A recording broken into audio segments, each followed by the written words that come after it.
Hello everybody, it's Moysey89 here, and today I am back with something a little bit different. I don't know if a lot of you guys will remember, or you may not have been subscribed at the time, but I promised you guys I was going to do a Q&A at 10,000 subscribers, but because I've had a lot of stuff going on in my personal life with the baby and all of that sort of jazz, I've had to postpone it a little bit. But here we are today with the Q&A itself. So I'm going to jump straight into it. I've got a few questions to ask. So, Mr. Spooky asks, where did your nickname Moysey come from? Well, basically, my real name is Benjamin Moyse. So throughout all of my school life, throughout the whole time I was in school, and even afterwards, all of my friends have always called me Moysey. It's just, you know, adding a Y onto the end of my last name and that sort of stuff. And I know that many people it's not a very popular name or anything, so I decided to use that as my YouTube and just add my birth date, the year I was born, 89, onto the end of that. So there you have Moysey89. So it's just as simple as that, really. Next we have Cleveland Killer asks, would you play the game if Valve removed all the hats? And it's funny that you ask that, because I did play the game without any hats or anything for about a year and a half, maybe up to 2 years, because some of you may or may not know, but the Team Fortress 2 is also out for the consoles, Xbox 360 and the PlayStation 3. But because Microsoft and PSN, which is PlayStation Network, wanted to charge for Valve's updates, they kept the game at standard with no updates or absolutely anything like that. So there was no hats, no new weapons, no nothing like that. So when I bought the orange box and I finished Half-Life and I was going through that, and then I had Team Fortress, I must have played that, like I say, for a good year, with it being absolutely standard. So if they took away the hats, obviously I'd be a bit gutted because of all the trading I've done to get up to that hat, you know, to the backpack I've got today.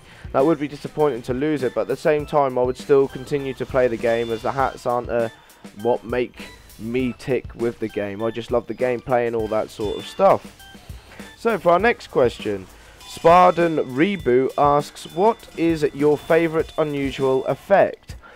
My favourite unusual effect, personally, isn't for value, just for what it actually looks like, is Aces High. You can probably tell by my trademark unusual brown bomber that's the unusual Aces High. I've got the Astro A40s, which is a Safe and Sound renamed, and that's got the Aces High. I don't know why, I just really love it. I think another thing that really makes me like that effect is the fact of the effect is team coloured, so if you're on blue the cards will be blue, and if you're on red it will change to red. It's the only unusual effect that does change colour.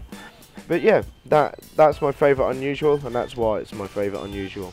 So for the next question, Andrew Ding asks, are you going to upload and be active in YouTube when you have your baby? Yes, so when my wife finally gives birth and we have the baby and stuff, my uploads may be a little bit less often or what have you, but I will still be active. I'm not going to give it up or anything like that, but obviously you do have to stand. The baby will be my #1 priority at the time. So, well, it will be as soon as it's born for the rest of my life. I'm going to be head to toe in baby shit, so, you know, I'm going to have to get this, you know, get the baby stuff done, and then with my spare time do my YouTube, if you understand. So, you know, babies first, but I'm still going to keep the regular videos coming. There may be a little bit of longer wait in between each video and stuff, but yeah, they're all still going to be there. So for our next question, we've got Gootsa, if that is how you say it, I'm not 100% sure. But Gootsa asks, what is your favourite loadout? Well, I'm going to put it on screen. It is for the soldier, and you can tell with the cosmetics, that's like my trademark soldier. It's on my banners, it's on my borders, it's absolutely everything. It's my favourite hat and my favourite cosmetics. But I use my Bot Killer rocket launcher because I've had that since it dropped for me, and I absolutely love the thing. And I always use gunboats because you need to be able to rocket a jump about absolutely everywhere. And the whip, just because I love whipping people. You got to be, you know, that whip is absolutely fantastic. You whip your own teammates to speed them up, or you can just whip enemies and give them the good old crit whip and kill them. It's just my favourite. You know, yeah, that sort of stuff. One Shot Killed asks, who was your inspiration for YouTube? So, for this question, I have two people that were really my two main inspirations for YouTube. The first one is my brother, OMF Swords. He's my brother in, you know, proper brother, real life. We share the same mother, that type of brother.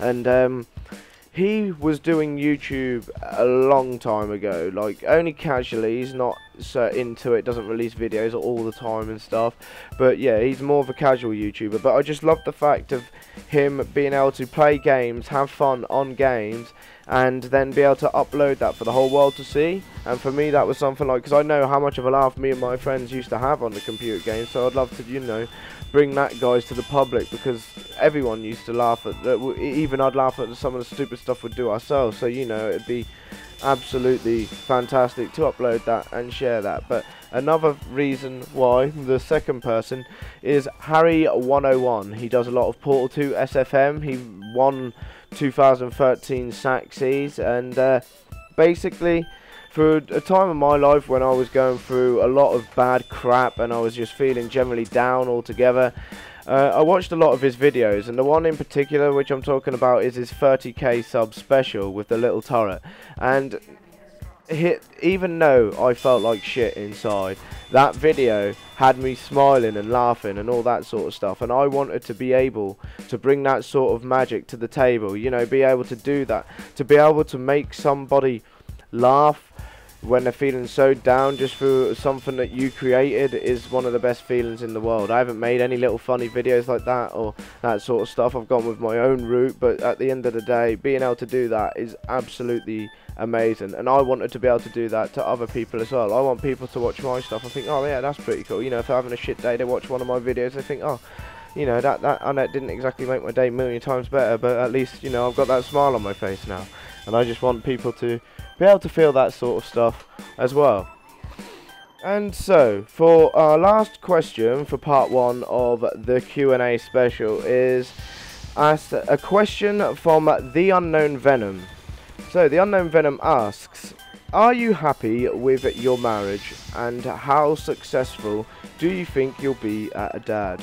Well, I am extremely happy with my marriage. I love my wife to bits and she loves me, and we're both thingy. Obviously, we have little arguments, little tiffs and taffs like every couple does every now and then, but all in all, we love each other a lot, and yeah, we're an extremely strong couple. We, you know, we're there for each other when we need to be, and that's the most important thing. And so for me being successful as a father, I can never say for 100% if I'm going to be the perfect dad. Is there even such thing as a perfect father? Who knows? But I tell you one thing, I will be trying my best, trying my hardest. You know, I'm going to be working to get the money in. I'm going to be doing absolutely every little thing I can possibly do to try be the best father within my power. And that's what all I want. As long as I try my best and do well, I don't think I'll go wrong. I've looked after younger siblings for my cousins and all sorts of stuff like that, so I've had previous experience. It's not like I'm going into it with my eyes closed, and it's not like I'm only 16 years old and I don't know what I'm doing or anything like that now. I'm 25 years old, I've got a lot of life experience with all these sort of things, so to be honest with you, I think I'm going to be absolutely fine. So yeah, I think that was quite a few questions. I'm going to be doing a part 2 and a part 3 towards this, so you know, to make sure we get a good amount of questions in there, and I want all of you guys to feel like you're getting to know the real me, which is what I want for you lot. So yeah, don't forget to leave a comment with some new questions so I can pick some questions out and all that sort of stuff. Leave a like if you enjoyed this video, and subscribe and become a Moysernary today if you haven't already for more TF2 awesomeness, and I'll see you all in the next one.